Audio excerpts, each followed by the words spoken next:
صرف ایک کلمے سے تمام گناہیں معاف۔ عن ابی ہریرہ رضی اللہ عنہ قال قال رسول اللہ صلی اللہ علیہ وسلم من قال سبحان اللہ وبحمدہ مئۃ مرہ حطت خطایاہ وان کانت مثل زبد البحر، متفق علیہ۔ یعنی حضرت ابو ہریرہ رضی اللہ عنہ سے مروی ہے کہ رسول اللہ صلی اللہ علیہ وسلم نے فرمایا، جس نے 100 مرتبہ سبحان اللہ و بحمدہ کہا اس کے گناہ مٹا دیے جاتے ہیں، اگرچہ سمندر کے جھاگ کے برابر ہی ہوں۔ سامعین کرام، اس حدیث سے مذکورہ کلمے کی فضیلت معلوم ہوتی ہے کہ اس سے تمام گناہ معاف کر دیے جاتے ہیں۔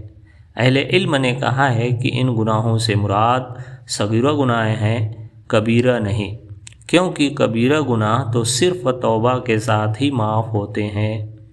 البتہ بعض نے کہا ہے کہ اگر کسی کے صغیرہ گناہ نہ ہوں، صرف کبیرہ ہی ہوں، تو امید ہے کہ اس کلمے کے برکت سے ان میں بھی تخفیف کر دی جائے گی انشاءاللہ۔